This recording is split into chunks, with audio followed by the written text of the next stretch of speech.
কাজ বাড়াতে পুলিশকে ম্যাজিস্ট্রেসি ক্ষমতা দিতে চায় সংস্কার কমিশন।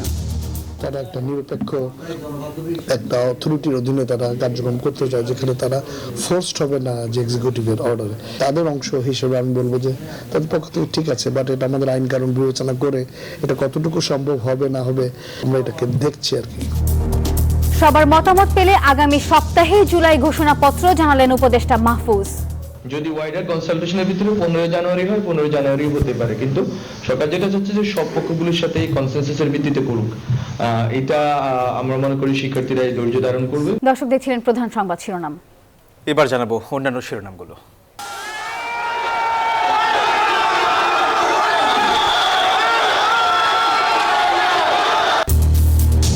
আলটিমেটাম দিয়ে শাহবাগ ছাড়লেন চাকরিচ্যুত বিডিআরের স্বজনরা। ফের শহীদ মিনারে অবস্থান। রাতের আধারে পড়ল বকশীবাজারের আদালত। শেখ হাসিনার বিরুদ্ধে 2000-এর বেশি নেতাকর্মীকে ক্রসফায়ারের অভিযোগ নিয়ে ট্রাইব্যুনালে বিএনপি। ঐক্যের বদলে বিভাজনের চেষ্টা চলছে, অভিযোগ ফখরুলের।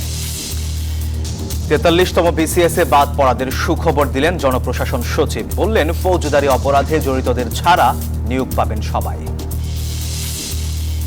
মোটরসাইকেল ও ইলেকট্রনিক্স পণ্যে আয়কর বাড়ালে ক্ষতিগ্রস্ত হবে দেশীয় শিল্পের বিকাশ, বলছেন উদ্যোক্তারা। ভোক্তার ওপর পড়বে বাড়তি চাপ। দর্শক, স্বাগত নিউজ 24 সংবাদে। আর পুরো সংবাদে আপনাদের সাথে আছি আমরা দুজন, আমি সোহাগ বক্স এবং আমি নাফিসা হক। দর্শক দেখছিলেন সংবাদ শিরোনাম। এবার বিস্তারিত। কাজের সক্ষমতা বাড়াতে মেট্রোপলিটন এলাকায় নির্বাহী ম্যাজিস্ট্রেটের ক্ষমতা চায় পুলিশ, যা যৌক্তিক মনে করছে পুলিশ সংস্কার কমিশন। নিউজ 24-কে পুলিশ সংস্কার কমিশনের সদস্য আবু মমতাজ সাদউদ্দিন আহমেদ বলেন, পুলিশের জবাবদিহিতা বাড়াতে আইনের সংশোধন সহ 15 থেকে প্রায় 20টি সুপারিশ প্রধান উপদেষ্টার কাছে জমা দিবেন 15 জানুয়ারি। আর পুলিশ যাতে ইচ্ছে মতো অস্ত্র ব্যবহার করতে না পারে সেই সুপারিশও থাকছে প্রস্তাবনায়। শাহনাজ ইয়াসমিনের রিপোর্ট। পুলিশের কার্যক্রম নিয়ে মানুষের মধ্যে এমনিতেই নেতিবাচক ধারণা রয়েছে, অভিযোগ রয়েছে সেবা নিয়েও। পুলিশের উপর মানুষের আস্থার এই ঘাটতি আরও শক্তপোক্ত হয়েছে জুলাই আগস্ট গণ অভ্যুত্থানের সময় থেকে। রাজনৈতিক লাঠিয়াল বাহিনী হয়ে নিরস্ত্র ছাত্র জনতার উপর চালানো হয়েছে নির্বিচারে গুলি, হতবাক করেছে দেশের মানুষকে। তাই অস্ত্র ব্যবহারে পুলিশের স্বেচ্ছাচারিতা বন্ধের সুপারিশ করতে যাচ্ছে সংস্কার কমিশন। আমাদের যে আন্দোলনের অবস্থায় সেখানে আপনি নিশ্চয়ই দেখেছেন যে কি ইনহিউম্যান ব্রুটালিটি, কিভাবে মানুষের গায়ে গুলি করা হয়েছে। এই গুলি করার কিন্তু অথরিটি পুলিশের নাই। হ্যাঁ, তো ফর মিসইউজ অফ পাওয়ার, কোন বল প্রয়োগ করবে, সে কোন আইনের ভিত্তিতে করতে পারে বা কিভাবে করতে পারে, সেটার একটা নির্দেশনা আমাদের একটা প্রস্তাবনা থাকবে। পুলিশ সংস্কারে সুপারিশ পেতে 3 অক্টোবর পুলিশ সংস্কার কমিশন গঠন করা হয়। সাবেক সচিব সফররাজ হোসেনের নেতৃত্বাধীন 9 সদস্যের কমিশনের খসড়া প্রতিবেদনে পুলিশ সংস্কারের নানা দিক বলা হয়েছে। এর একটি নির্বাহী ম্যাজিস্ট্রেটের ক্ষমতা।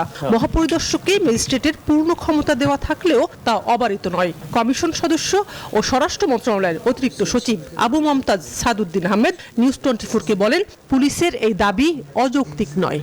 তারা একটা নিরপেক্ষ একটা অথরিটির অধীনে তারা কার্যক্রম করতে চায়, যেখানে তারা ফোর্সড হবে না যে এক্সিকিউটিভের অর্ডারে। তাদের অংশ হিসেবে আমি বলবো যে তাদের পক্ষ থেকে ঠিক আছে, বাট এটা আমাদের আইন কানুন বিবেচনা করে এটা কতটুকু সম্ভব হবে না হবে আমরা এটাকে দেখছি আর কি। পুলিশকে জবাবদিহিতার আওতায় আনতে কিছু আইনের সংশোধন প্রয়োজন। পুলিশের জন্য করা সে ব্রিটিশ আইনের পরিবর্তন চায় কমিশন। পিস কিপিং মিশনে যে আমাদের এখানে যে লোকজন যায়, তারা কিন্তু ওখানে ওদের একটা আইন আছে, সেই আইন অনুযায়ী আমাদের পুলিশ কর্মকর্তাদেরকে ওইটাকে মেনে তাদের কার্যক্রম করতে হয়। আমরা ওইটাকে একটু আমাদের দেশে রেপ্লিকেট করার চিন্তা করছি, সো দ্যাট পুলিশ যা কিছু করতে পারবে না। দেশে এখন পুলিশের সংখ্যা 2,20,000।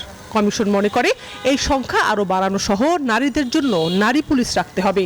তাই চাকরির অর্গানোগ্রাম পরিবর্তনের সুপারিশ কমিশনের।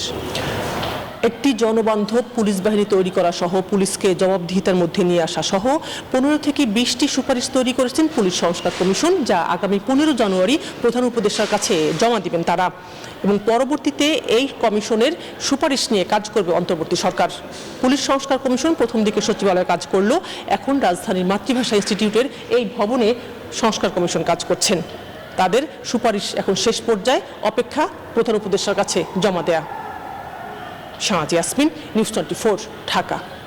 জুলাই গণ অভ্যুত্থানের ঘোষণাপত্র প্রকাশের সময় নিয়ে সব পক্ষের সঙ্গে আলোচনা করবে সরকার, আর এরপর আগামী সপ্তাহেই প্রকাশের তারিখ ঘোষণা করা হবে বলে জানিয়েছেন উপদেষ্টা মাহফুজ আলম।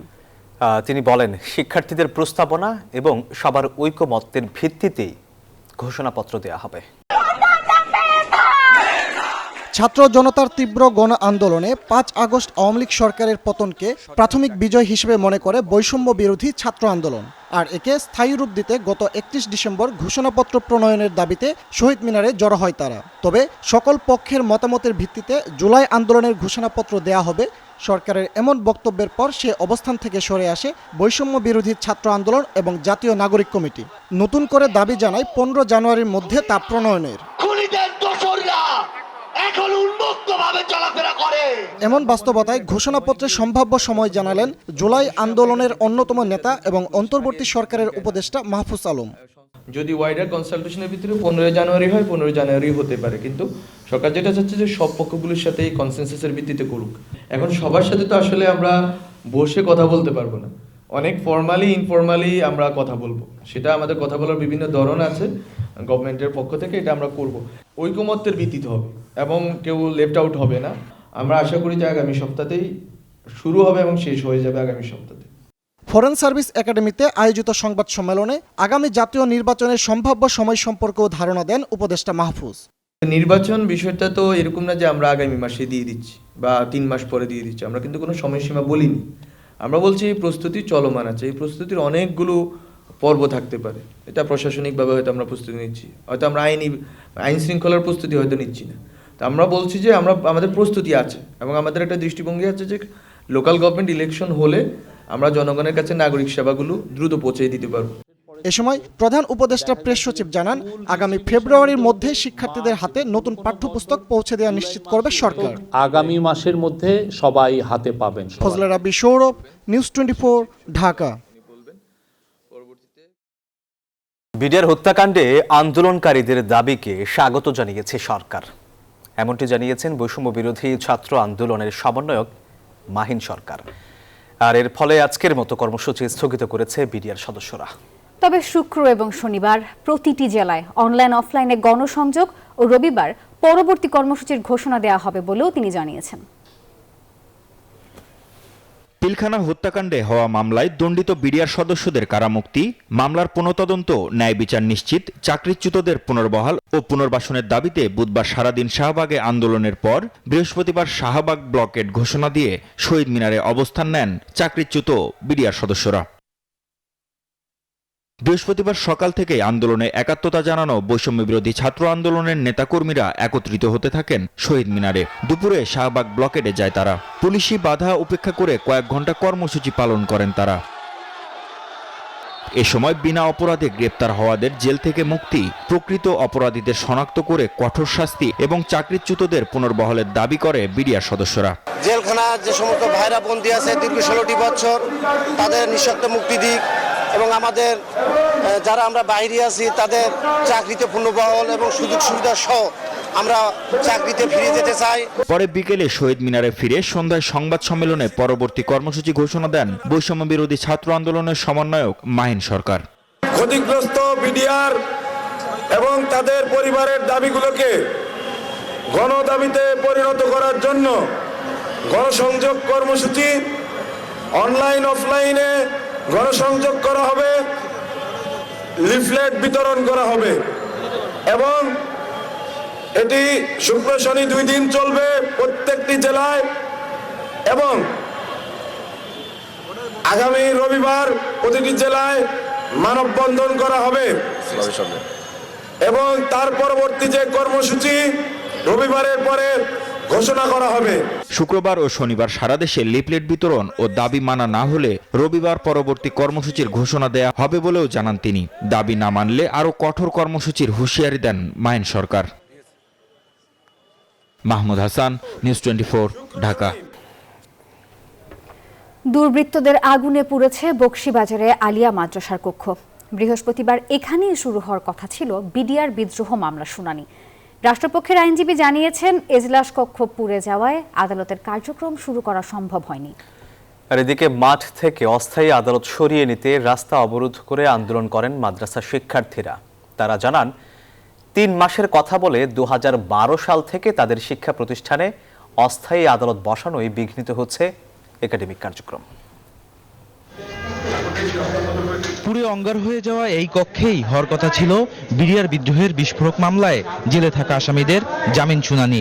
তবে মধ্যরাতে রহস্যজনকভাবে আগুনে পুড়ে গেছে বকশীবাজারের আলিয়া মাদ্রাসার এই অস্থায়ী ইজলাস কক্ষ। এসে দেখেছি যে এখানে কিছু কিছু জায়গায় ধোঁয়া আছে, আর তেমন কিছু দেখি নাই। রাস্তাঘাটে কিছু ব্যারিকেড ছিল, এগুলো অনেকে সহযোগিতা করছে। করার পরে আমরা এখানে আসছি। আসার পরে ভিতরে আর ঢোকার মতো পরিবেশ ছিল না। আনুমানিক 4টা 22 এরকম দিকে। এদিকে পূর্ব নির্ধারিত তারিখ হিসেবে আলিয়া মাদ্রাসার অস্থায়ী আদালতে সকাল 10টায় বিচার কাজ শুরু হওয়ার কথা থাকলেও শিক্ষা প্রতিষ্ঠানটির ছাত্রদের বিক্ষোভের কারণে তা ভেস্তে যায়। তারা বলছেন 3 মাসের কথা বলে 12 বছর ধরে অস্থায়ী আদালত বসিয়ে মাদ্রাসার একাডেমিক কার্যক্রম বিঘ্নিত করা হচ্ছে।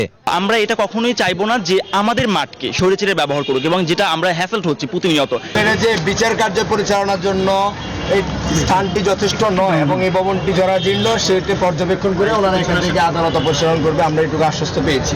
এমন পরিস্থিতির মধ্যে সকাল 11টার দিকে অস্থায়ী আদালত পরিদর্শন করেন মামলা পরিচালনাকারী বিচারক, রাষ্ট্রপক্ষের আইনজীবী ও আসামি পক্ষের আইনজীবী। পরিদর্শন শেষে রাষ্ট্রপক্ষের আইনজীবী জানান, বিচার কার্য পরিচালনার পরিবেশ না থাকায় অস্থায়ী আদালত আলিয়া মাদ্রাসা মাঠে বসছে না। এটা নিষ্পত্তি করার জন্য প্রসিকিউশন আন্তরিক, আমার জানা মতে আমাদের মাননীয় বিচারকও আন্তরিক।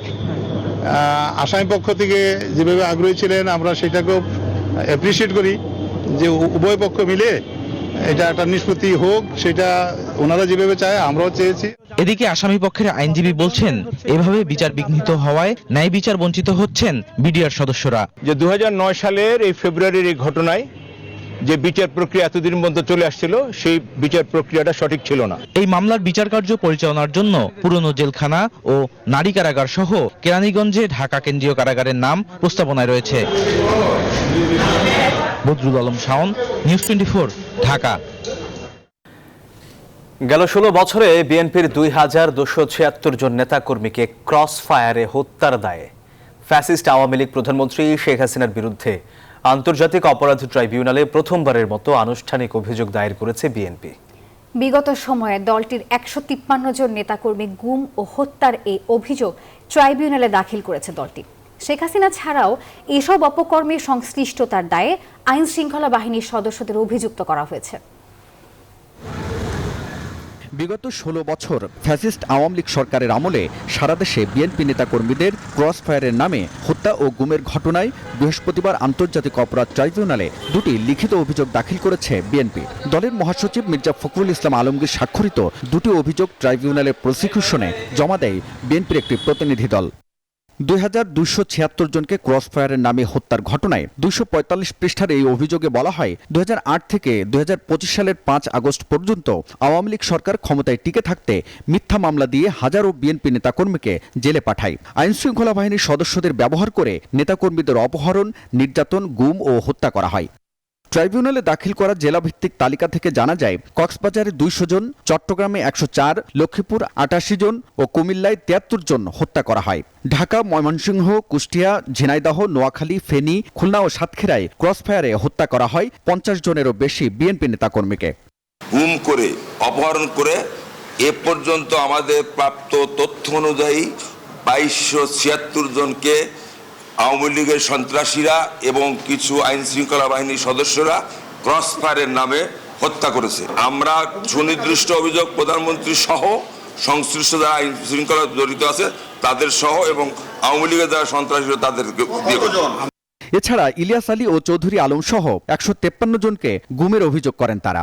এই গুমকাণ্ডের মাস্টার মাইন্ড হিসেবে শেখ হাসিনাকে আসামি করা হয়েছে। আগামী দিনে এই বাংলাদেশের মানুষ যেন একটা ন্যায় বিচার পায় এবং যারা গুম হত্যা হয়েছে তাদের পরিবার যেন একটা ন্যায় বিচার এবং একটা সুন্দর বিচার পায়, এই জন্য মূলত আমরা এখানে এসেছি।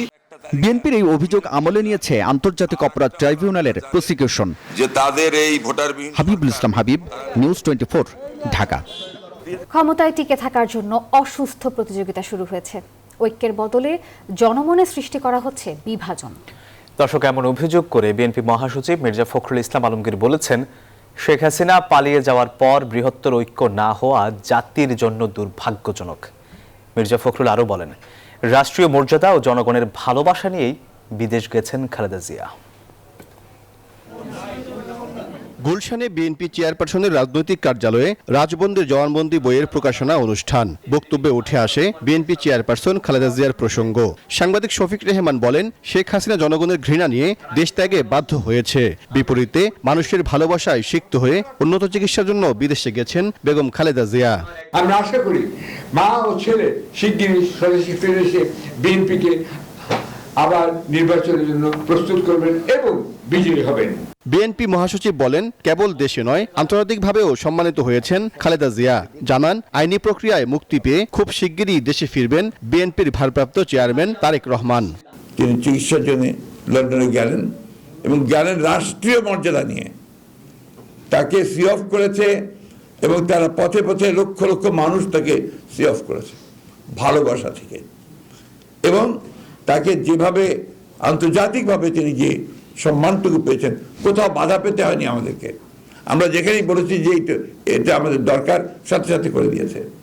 দেশের চলমান রাজনৈতিক পরিস্থিতি তুলে ধরে মির্জা ফখরুল বলেন, জাতির সংকটে ঐক্যের বদলে বিভাজনের রাজনীতি করার চেষ্টা করছে অনেকে। সংস্কার টেকসই করতে নির্বাচিত সরকারের কোনো বিকল্প নেই বলে মনে করেন মির্জা ফখরুল। হাসিনা চলে যাওয়ার পর থেকে, পালানোর পর থেকে আমরা কেন জানি না নিজেদেরকে আবার সেই পুরো বিশ্বাস ফিরিয়ে আনতে পারছি না, ঐক্যের জায়গাটাতে থাকতে পারছি না। কি দুর্ভাগ্য যে এখন যেটা শুরু হয়েছে এটাকে আমি মনে করি এতটুকু সুস্থ ব্যাপার না, অসুস্থ একটা প্রতিযোগিতা শুরু হয়েছে ক্ষমতায় টিকে থাকবার জন্য। আর ক্ষমতা তো টিকে থাকবে তখনই যখন এটাকে তুমি সেটেল করতে পারবে, স্টেবিলিটি আসবে, স্থিতিশীলতা আসবে। এদিকে জাতীয় প্রেস ক্লাবে এক আলোচনা সভায় বিএনপির স্থায়ী কমিটির সদস্য হাফিজউদ্দিন আহমেদ বলেন, শেখ হাসিনাকে আশ্রয় দিয়ে বাংলাদেশের মানুষের আবেগে আঘাত করেছে ভারত। শেখ হাসিনাকে তারা দেশে আশ্রয় দেবে এবং বাংলাদেশকে আনস্টেবল করার জন্য, বাংলাদেশের মধ্যে নানা ধরনের নাশকতা সৃষ্টি করার জন্য এই শেখ হাসিনাকে ভারত ব্যবহার করবে। এটি করলে তাদের সাথে আমাদের আর বন্ধুত্বপূর্ণ সম্পর্ক রাখার কোনো অবকাশ থাকবে না। সভায় বিএনপি চেয়ারপারসনের উপদেষ্টা জয়নুল আবদিন ফারুক বলেন, ক্ষমতা দীর্ঘস্থায়ী করে অন্তর্বর্তীকালীন সরকারকে নতুন দল সৃষ্টি করার সুযোগ দেয়া হবে না। আমাদের স্পষ্ট বক্তব্য। সাইফুল ইসলাম, নিউজ 24, ঢাকা। দর্শক, দ্য লন্ডন ক্লিনিকে চিকিৎসা চলছে বিএনপি চেয়ারপারসন খালেদা জিয়ার। সেখানকার চিকিৎসার সবশেষ খবর জানাতে লন্ডন থেকে আমাদের সঙ্গে সরাসরি যুক্ত হচ্ছেন খালেদ মাসুদ। মাসুদ, বিএনপি চেয়ারপারসন খালেদা জিয়ার চিকিৎসা নিয়ে লন্ডন ক্লিনিক নতুন কি কোনো তথ্য জানিয়েছে কিনা জানাবেন? নাফিসা, আপনাকে জানিয়ে রাখি যে গতকালকে সাবেক প্রধানমন্ত্রী চেয়ারপারসন বেগম খালেদা জিয়াকে দ্য লন্ডন ক্লিনিকে ভর্তি করা হয়েছিল। সেখানে চিকিৎসা শেষে বিকাল 2:50 ব্রিফ করেন ওনার ব্যক্তিগত চিকিৎসক ডক্টর জাহিদ মালিক।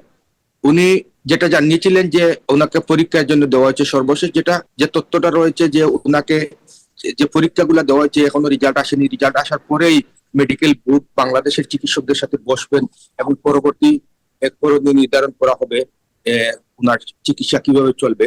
তবে উনি এখনো হাসপাতালে রয়েছেন এবং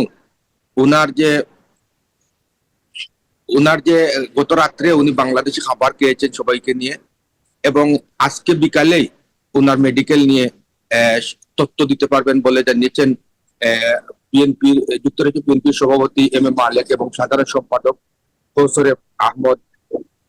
আপনারা জানেন যে এই ক্লিনিকটি ব্রিটেনের রানী দ্বিতীয় এলিজাবেথ এখানে পৃষ্ঠপোষক রয়েছেন। এখানে নামি দামি ব্রিটেন সহ বিভিন্ন দেশের নামকরা ব্যক্তিদের চিকিৎসা করা হয়। আমরা আশা করি আপনাদেরকে বিকালেই আরো কিছু সর্বশেষ তথ্য দিতে পারবো। এই ছিল আমাদের কাছে সর্বশেষ তথ্য। মাসুদ, ধন্যবাদ আপনাকে। দুদকের জালে এবার শেখ হাসিনার ভাগ্নে মুজিবুর রহমান চৌধুরী ওরফে নিক্সন চৌধুরী এবং তার স্ত্রী ক্ষমতার অপব্যবহার করে নিক্সন দম্পতির বিরুদ্ধে অবৈধ লেনদেন ও প্রায় 20 কোটি টাকারও বেশি অবৈধ সম্পদ অর্জন করেছেন। আর এমন অভিযোগে বৃহস্পতিবার মামলা করেছে দুদক। দুদক মহাপরিচালক জানান, নামে বেনামে ব্যাংক অ্যাকাউন্ট খুলে সাবেক মন্ত্রী এমপিরা যে অস্বাভাবিক লেনদেন করেছে তা ঠেকানোর দায়িত্ব বাংলাদেশ ব্যাংকের। ক্ষমতার অপব্যবহার করে পূর্বাচলে শেখ হাসিনা ও তার পরিবারের নামে প্লট বরাদ্দের তথ্য প্রমাণ পায় দুদক। এরপর থেকে শেখ হাসিনা পরিবারের বাকি সদস্যদের সম্পদ ঘিরে চলছে আলোচনা। দুদকের জালে এবার ধরা পড়লেন শেখ হাসিনার ভাগ্নে ফরিদপুর 4 আসনের সাবেক এমপি নিক্সন চৌধুরীও। অভিযোগ আছে ক্ষমতার দাপটে বিপুল অর্থ বৈভবের মালিক বনে যান নিক্সন চৌধুরী ও তার স্ত্রী তারিন। প্রাথমিক অনুসন্ধানে নিক্সন দম্পতির ৩,১০০ কোটি টাকারও বেশি অস্বাভাবিক লেনদেনের তথ্য পায় অনুসন্ধান কর্মকর্তা। একই সাথে তাদের প্রায় ২০ কোটি টাকার অবৈধ সম্পদের খোঁজ মেলে অনুসন্ধানে। পরে এই দম্পতির বিরুদ্ধে মামলা করে দুদক। মিসেস তারিন হোসেন ও জনাব মুজিবুর রহমান চৌধুরীর বিরুদ্ধে অস্বাভাবিক লেনদেনের মাধ্যমে তার অপরাধলব্ধ অবৈধ অর্থ হস্তান্তর, স্থানান্তর, রূপান্তরের মাধ্যমে মানি লন্ডারিং সংক্রান্ত অপরাধের দায়ে একটি মামলা রুজু করা হয়েছে। এদিন প্রায় ১৬ কোটি টাকার অবৈধ সম্পদ অর্জনের অভিযোগে মামলা হয় নরসিংদী 2 আসনের সাবেক সংসদ সদস্য আনোয়ারুল আশরাফ খান ও তার স্ত্রী আফরোজা সুলতানার বিরুদ্ধেও।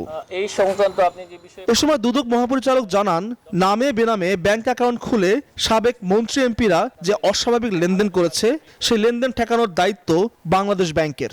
জনাব আনোয়ারুল আশরাফ খান সাবেক সংসদ সদস্য, নরসিংদী 2 সংসদ সদস্য হিসাবে দায়িত্ব পালনকালে বিভিন্ন অনিয়ম এবং দুর্নীতির মাধ্যমে জ্ঞাত আয়ের উৎস বহির্ভূত 11 কোটি 82 লক্ষ টাকারও বেশি সম্পদ অর্জন এবং অবৈধভাবে 441 কোটি টাকারও বেশি অস্বাভাবিক লেনদেনের অভিযোগে একটি মামলা রুজু করা হয়েছে।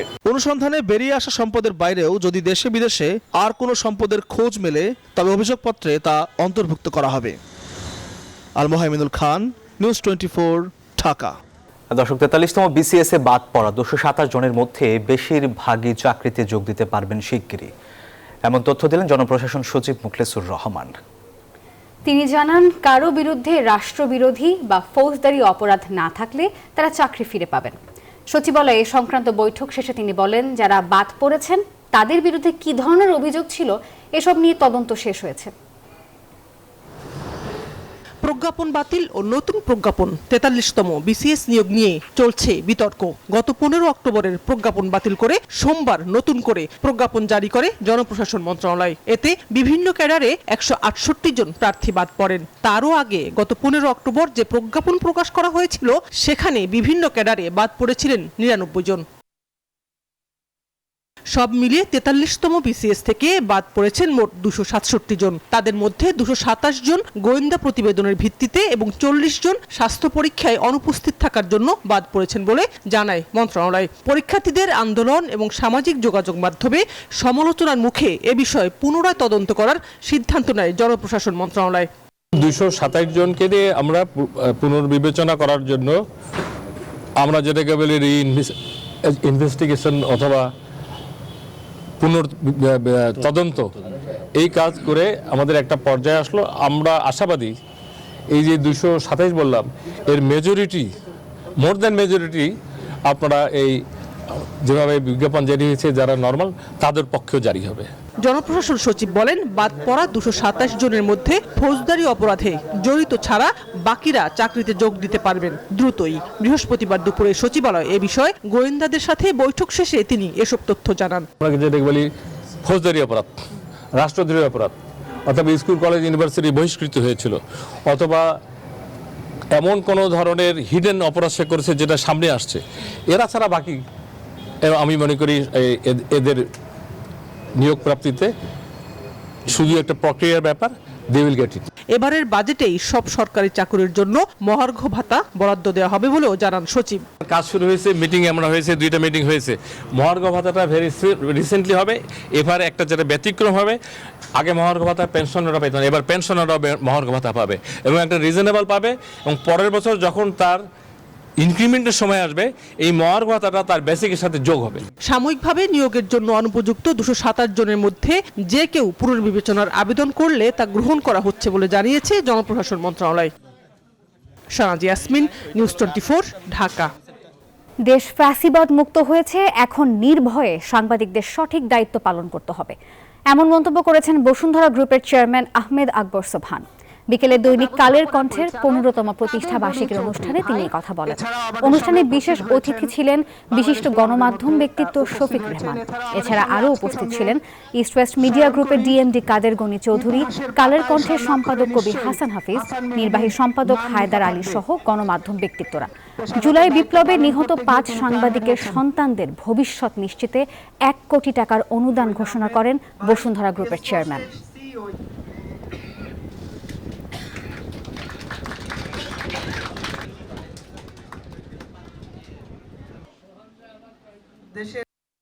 চড়াই উতরাই পার হয়ে অনেক জুলুম অত্যাচারে যে 5 জন মারা গেছে, আরো বহু হাজার হাজার লোক আহত হয়েছে, তবু আমরা স্বৈরাচার মুক্ত হয়েছি। এই দেশের মানুষ স্বাধীনভাবে কথা বলতে পারে, এটাই আমাদের সবচেয়ে বড় পাওয়া।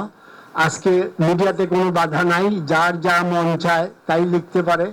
ডক্টর ইউনূসও বলেছে যে আপনারা যা পারেন সমালোচনা করেন, তবু আমি বলবো যে মিথ্যা না, সত্য যত প্রিয় হোক সেটা আপনারা বলেন, লিখেন, এতে সমগ্র দেশ সমগ্র জাতি উন্নতি হবে। এবারে অর্থ বাণিজ্য সংবাদ। মোটরসাইকেল ও ইলেকট্রনিক্স পণ্য উৎপাদনকারী শিল্পে আয়কর বৃদ্ধির সিদ্ধান্ত দেশীয় শিল্পের বিকাশকে ক্ষতিগ্রস্ত করবে বলে মনে করছেন উদ্যোক্তারা, আর এর ফলে বাধাগ্রস্ত হবে বেসরকারি বিনিয়োগও। অর্থনীতিবিদরা বলছেন বাড়তি করের বোঝা বহন করতে হবে ভোক্তাকে, যা সাধারণ মানুষের চাপ আরও বাড়াবে।